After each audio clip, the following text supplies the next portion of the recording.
दोस्तों नमस्कार, ये है मार्गदर्शन फॉर सिविल सर्विसेज। मैं अनुराग चौधरी। दोस्तों आज की वीडियो में प्रस्तुत है उत्तर प्रदेश लोक सेवा आयोग द्वारा दिनांक 25/1/2026 को आयोजित सहायक अध्यापक प्रशिक्षित स्नातक श्रेणी यानी एलटी ग्रेड परीक्षा के संगीत विषय के अंतर्गत सामान्य अध्ययन के ऑब्जेक्टिव टाइप क्वेश्चंस का आयोग द्वारा जारी आंसर की के अनुसार हल। ये प्रश्न उत्तर प्रदेश लोक सेवा आयोग, अधीनस्थ सेवा चयन आयोग तथा अन्य राज्य लोक सेवा आयोगों द्वारा आयोजित परीक्षाओं के सामान्य अध्ययन के लिए बहुत ही उपयोगी हैं। तो आइए शुरू करते हैं सामान्य अध्ययन का प्रश्न पत्र, जो कि दिनांक 25/1/2026 को एलटी ग्रेड परीक्षा के संगीत विषय के अंतर्गत पूछा गया था। तो सबसे पहला प्रश्न है इसका कि किसे ज्ञात दुनिया का नक्शा बनाने वाले पहले यूनानी के रूप में जाना जाता है, आपको बताना है। किसे दुनिया यानी वर्ल्ड का नक्शा या मैप बनाने वाले पहले यूनानी के रूप में जाना जाता है। तो ये थे एनेक्जीमेंडर। याद रखिएगा, एनेक्जीमेंडर ये विश्व के पहले जो है वर्ल्ड मैप के निर्माता थे। अगला प्रश्न है नदी की निक्षेपण क्रिया से क्या बनता है। ऑप्शन है आपके जलप्रपात, गार्ज, बाढ़ के मैदान और जलोढ़ पंख। तो इसमें दिए गए कूट से सही उत्तर का चयन आपको करना है। तो याद रखिएगा दोस्तों, नदी की निक्षेपण प्रक्रिया से बाढ़ के मैदान और जलोढ़ पंख का निर्माण होता है। तो ऑप्शन सी आपका सही उत्तर हो जाएगा। अगले प्रश्न पर आते हैं। बहुत ही महत्वपूर्ण प्रश्न है कि वायुमंडल में ओजोन की मोटाई को मापने की इकाई क्या है। तो आप सभी जानते हैं डाप्सन।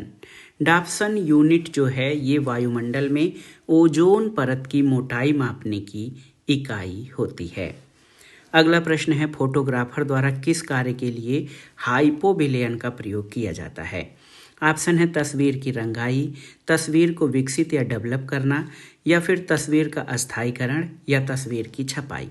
तो सही उत्तर तस्वीर का अस्थायीकरण यानी फोटोग्राफिक फिक्सचर के लिए जो है हाइपोविलियन का प्रयोग किया जाता है। अगला प्रश्न है निम्नलिखित में से बाबर के बारे में क्या सही नहीं है। ऑप्शन है उसका जन्म फरगाना में हुआ था, उसने इब्राहिम लोदी को पराजित किया था, उसका प्रारंभिक नाम जहीरुद्दीन था, या उसने गुजरात पर आक्रमण किया। तो देखिए कौन सा कथन सही नहीं है बाबर के बारे में। सही कथन है उसका जन्म फरगना में हुआ था, उसने इब्राहिम लोदी को पराजित किया था और उसका प्रारंभिक नाम जहीरुद्दीन था। ये तीनों कथन सही हैं। उसने गुजरात पर आक्रमण किया था, ये कथन बाबर के बारे में सही नहीं है। अगले प्रश्न पर आते हैं। मार्क्सवादी इतिहास लेखन में अग्रणी कौन थे। ऑप्शन है आपके RC Majumdar, D Kosambi, KP Jaiswal या वी स्मिथ।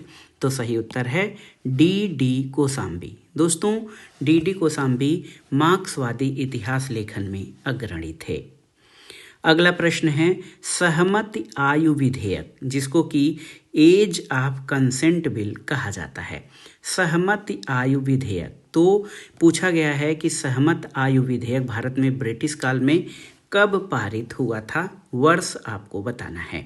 तो सही उत्तर है मार्च 1891 में सहमति आयु विधेयक यानी the age of consent bill British India में पारित हुआ था। अगला प्रश्न है प्रति हेक्टेयर गणना लागत को क्या कहते हैं। कुल लागत, सकल लाभ, उत्पादन की लागत या खेती की लागत। तो पर hectare calculated cost is known as cost of cultivation यानी खेती की लागत। अगला है निम्नलिखित में से कौन सा उच्च जन्म दर का कारण नहीं है, आपको बताना है। कौन सा उच्च जन्म दर का कारण नहीं है। एकल परिवार का फैलाव, कृषि की प्रबलता, नगरीकरण का प्रचलन धीमा होना या निर्धनता का फैलाव। तो एकल परिवार का फैलाव, ऑप्शन ए जो है ये उच्च जन्म दर या हाई बर्थ रेट का कारण नहीं है, जबकि कृषि की प्रबलता, नगरीकरण का प्रचलन धीमा होना और निर्धनता का फैलाव ये उच्च जन्म दर के कारणों में शामिल हैं। अगला प्रश्न है भारत सेवक समाज यानी servant of India society servant of India society, इसकी स्थापना किसके द्वारा की गई थी? तो आसान सा प्रश्न है, गोपाल कृष्ण गोखले के द्वारा भारत सेवक समाज यानी सर्वेंट ऑफ इंडिया सोसाइटी की स्थापना की गई थी। अगला प्रश्न है करंट अफेयर से। देखिए 2027 में फीफा महिला विश्व कप के 10वें संस्करण की मेजबानी कौन सा देश करेगा? तो 2027 में फीफा महिला विश्व कप का 10वां संस्करण ब्राजील में आयोजित किया जाएगा। अगला प्रश्न है एक ही खेत में एक साथ दो या दो से अधिक फसलों को एक निश्चित पैटर्न में उगाना क्या कहलाता है? ऑप्शन है मिश्रित खेती यानी मिक्स्ड फार्मिंग, मिश्रित सस्यन या मिक्स्ड क्रॉपिंग, इसके अलावा अंतरा सस्यन या इंटरक्रॉपिंग, और चौथा है रिले सस्यन या फसल। तो सही उत्तर है एक ही खेत में एक साथ दो या दो से अधिक फसलों को एक निश्चित पैटर्न में उगाना अंतरा सस्यन या सह फसली खेती कहते हैं।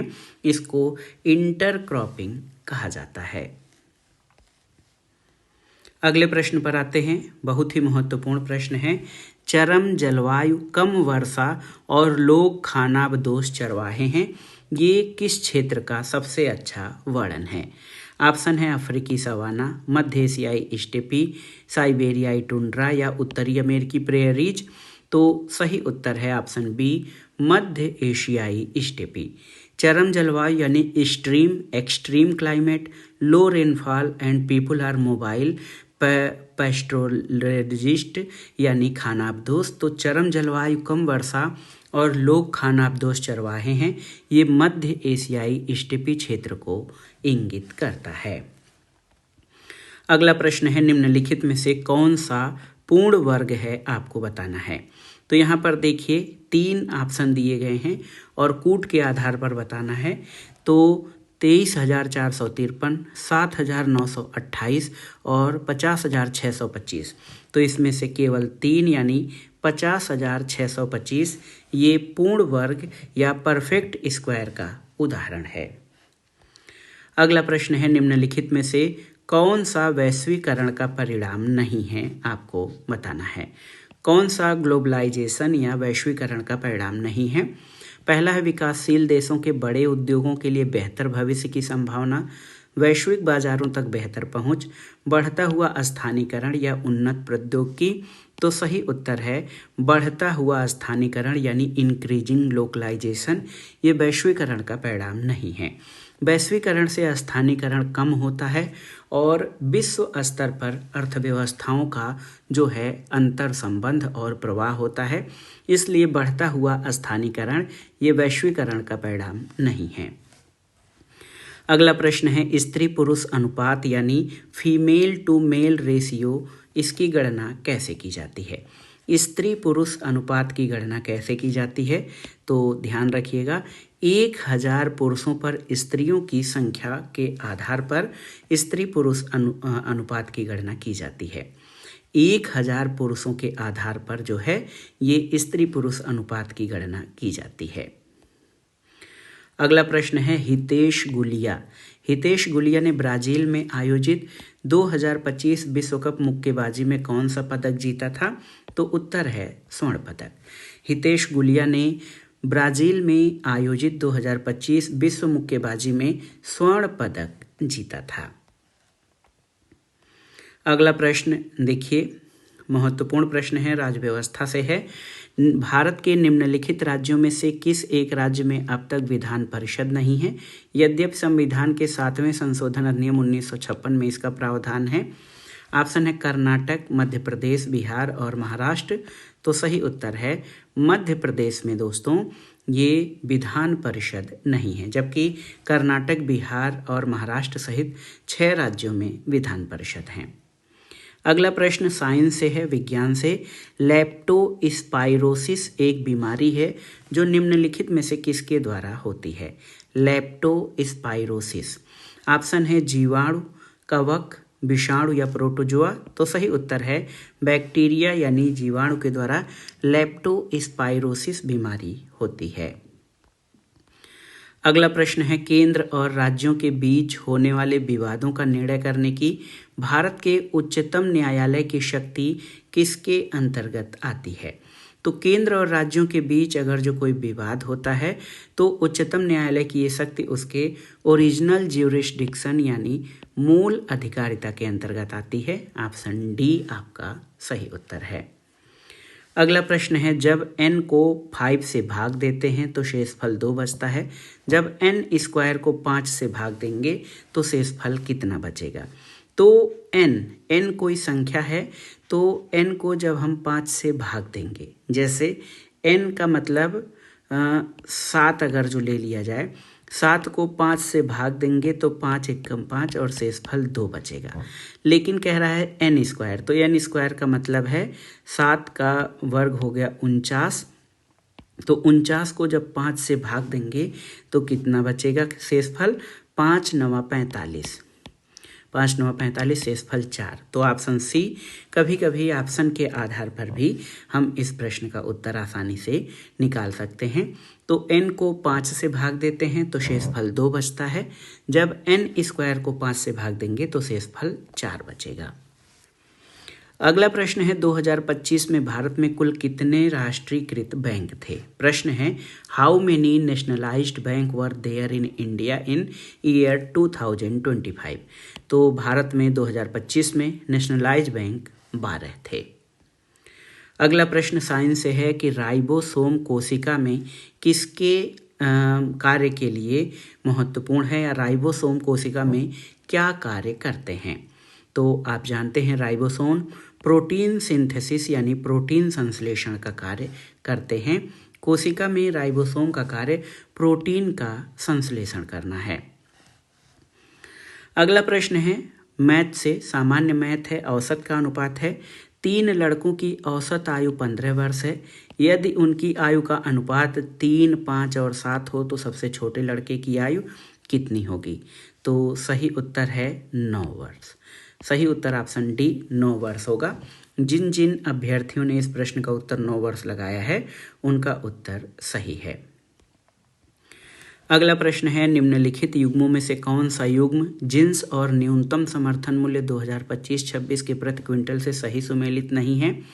ऑप्शन है, सूरजमुखी कुसुम 5,950 रुपये प्रति क्विंटल, गेहूं 2,425 रुपये प्रति क्विंटल, जौ 1,980 रुपये और चना 5,650 रुपये प्रति क्विंटल।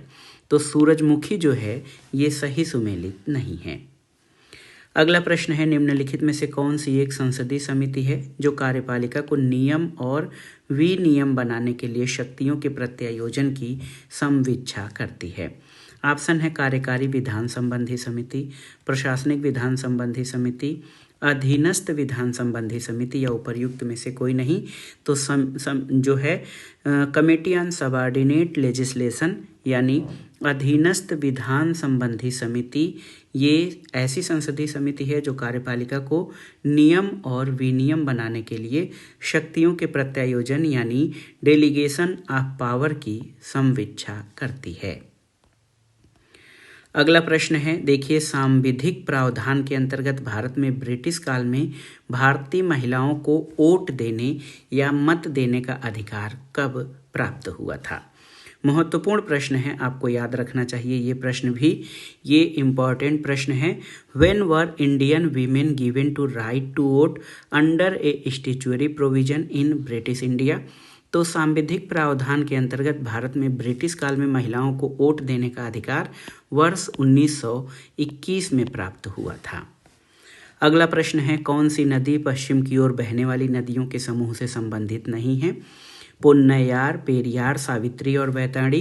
तो सही उत्तर पोन्नैयार नदी ये पश्चिम की ओर बहने वाली नदी नहीं है, जबकि पेरियार, सावित्री और बैतरणी ये पश्चिम की ओर बहने वाली नदियां हैं। अगला प्रश्न है, बिना जले हुए कार्बन के कण जो हवा में निलंबित रहते हैं वो कहलाते हैं क्या?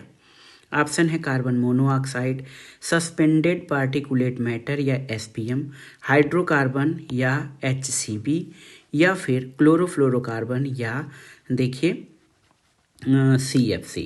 तो कार्बन के बिना जले हुए कण जो हवा में निलंबित होते हैं वो SPM या सस्पेंडेड पार्टिकुलेट मैटर कहलाते हैं।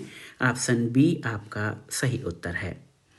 लास्ट क्वेश्चन पर आते हैं। मेघनाथ देसाई जिनका हाल में निधन हो गया, ये किस क्षेत्र से संबंधित थे? तो मेघनाथ देसाई अर्थशास्त्र यानी इकोनॉमिक्स से संबंधित थे। तो ये था आज का वीडियो दोस्तों। इसमें हमने उत्तर प्रदेश लोक सेवा आयोग यानी UPPSC द्वारा दिनांक 25/1/2026 को आयोजित किए जाने वाले LT ग्रेड परीक्षा के संगीत विषय के अंतर्गत जो सामान्य अध्ययन खंड है उसके 30 महत्वपूर्ण प्रश्नों को जल्दी कवर किया है, जो आपके आगामी विभिन्न प्रतियोगी परीक्षाएं जो UPPSC यानी उत्तर प्रदेश लोक सेवा आयोग, UPSSC यानी उत्तर प्रदेश अधीनस्थ सेवा चयन आयोग, इसके अलावा GIC प्रवक्ता और LT ग्रेड परीक्षा आदि के सामान्य अध्ययन यानी जनरल स्टडीज खंड के लिए बेहद उपयोगी है। आप इन प्रश्नों को अच्छे से तैयार कर लीजिएगा। ये वीडियो आपको कैसा लगा हमें कमेंट बॉक्स में ज़रूर बताइएगा। वीडियो को लाइक करें, शेयर करें और इस चैनल मार्गदर्शन फॉर सिविल सर्विसेज को सब्सक्राइब करें। वीडियो देखने के लिए धन्यवाद दोस्तों। नमस्कार।